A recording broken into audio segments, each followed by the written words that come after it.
Once upon a time, in a small village of Oba, there lived a young boy named Eek. Eek's parents had passed away when he was very young, and he was left in the care of his uncle, Ralph, and his wife, Amara. As soon as Eek turned 15, his uncle and his wife made him the breadwinner of the house, as they were too lazy to work for their own food. He was also responsible for taking care of all the household chores. After hustling throughout the day to provide food for everyone, he would go to the river to fish or go hunting in the nearby bush. He would sell his catch and bring the money home to his uncle, but no matter how hard he worked, Uncle Ralph and his wife would squander the money, leaving Eek with nothing.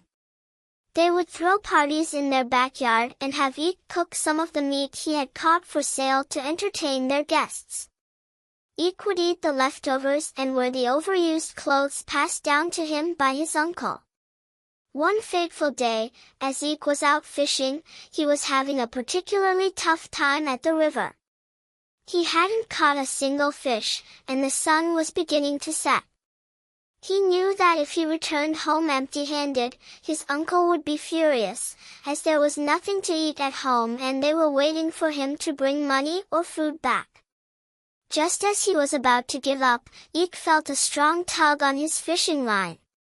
He pulled with all his strength and, to his amazement, he caught a shimmering silver fish. The fish flopped on the riverbank, and then, to Eek's astonishment, it spoke. "Please, kind boy, let me go," the fish pleaded. "I am the last of my kind. Please do not eat me." Eek was dumbfounded. "Did you just speak to me, or am I too hungry that I'm hallucinating?" he asked, questioning his sanity. "You heard me well, kind boy. If you release me, I will grant you a wish, and you can always come back if you need more." "Please don't eat me," the fish cried out. Eek was stunned as he realized the fish could actually talk. He looked at his empty basket and then at the fish with compassion. "I will let you go because you asked. I just wish there would be food at home for my uncle and his wife so I don't get into trouble," he said as he gently placed the fish back into the river. "Thank you," the fish said gratefully. "Just return home. There is plenty of food waiting for you there."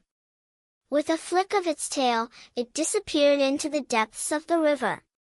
On his way back, Eek was preparing to be scolded by his uncle, as he didn't believe in wishes or fairies. But upon arriving home, he was greeted by the delicious aroma of a feast. The table was laden with all kinds of food, enough to satisfy even his greedy uncle and aunt.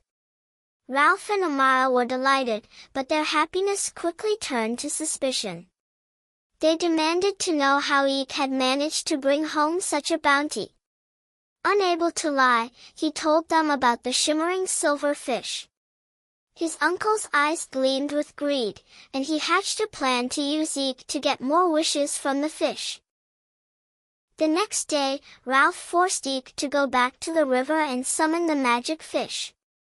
"Go and ask the fish to turn our house into a mansion. Do not return until that wish is granted," Ralph threatened. Reluctantly, Eek went to the riverbank and called out to the fish.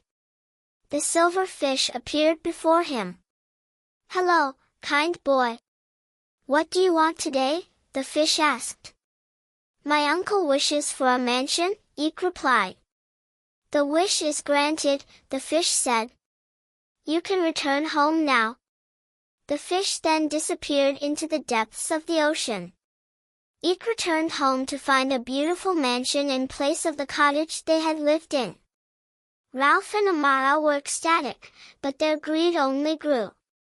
That night, they stayed awake, thinking of what next to ask of the fish. The next morning, Ralph and his wife called Eek during breakfast and said to him, "Go and ask the fish to turn this house into a palace and make us king and queen. Do not return until that is granted." Eek went back to the riverbank, feeling very sad. He called out to the fish, and once more, the silver fish jumped out of the river. "Hello again, kind boy. What do you want today?" asked the fish excitedly. "My uncle and his wife want a palace and also to become king and queen," Eek said frustratingly. "You can return home." "Their wish is granted," said the fish as it jumped back into the river. Eek returned home to see a gigantic palace in place of the mansion they had wished for earlier. There were also guards outside the palace. He went inside and saw his uncle and his wife in royal attire. "I hope you're happy, Uncle," Eek said, hoping they wouldn't send him back to ask anything more from the fish. "Well, we'll see about that," his uncle replied, laughing hysterically. Ralph and Amara continued to live in their newfound luxury, and Eek continued to serve them, even though they had almost everything they needed. One night, Uncle Ralph stayed awake, thinking of the next grand request to ask of the fish. After much thought, it struck him. The next morning, Ralph summoned Eek and said, "I want to be immortal. Go and ask your fish to make me a god." Eek was too stunned to speak, but he had no choice but to obey his uncle. He went back to the river and called out to the fish. "My uncle and aunt want to become immortal," Eek said to the fish.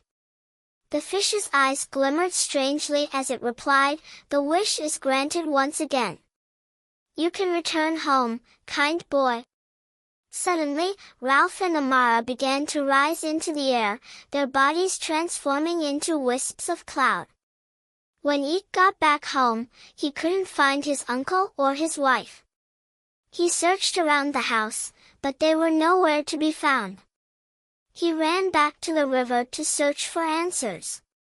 "Immortality comes at a price," the silver fish said. "As clouds in the sky, they will live forever. That is what they wished for." Eek looked up to the sky and was terrified to see his uncle and aunt molded as a thick cloud. He immediately begged the fish to reverse the wish. "Please, I wish that you bring them back. They are the only family I have left," Eek pleaded, tears in his eyes. Seeing the boy's genuine concern and kind heart, the fish agreed. "Very well. You can return home. Your wish is granted. You are a very good boy despite all they've done to you." Eek thanked the fish and ran back home. As he approached, he realized the house had changed back to the cottage. Inside, he found his Uncle Ralph and his wife Amara, shaken by their experience. They hugged Eek tightly. "Thank you for saving us," they said, their voices filled with newfound humility. "And please forgive us for treating you badly all this while." Eek forgave his uncle and his wife, relieved to have his family back. From that day on, they treated Eek with kindness and respect. Eek went back to school to further his education, while Ralph and Amara started small businesses to support their nephew and take care of their family. Occasionally, Eek would visit the riverbank to see the silver fish, even though he didn't need its wishes anymore.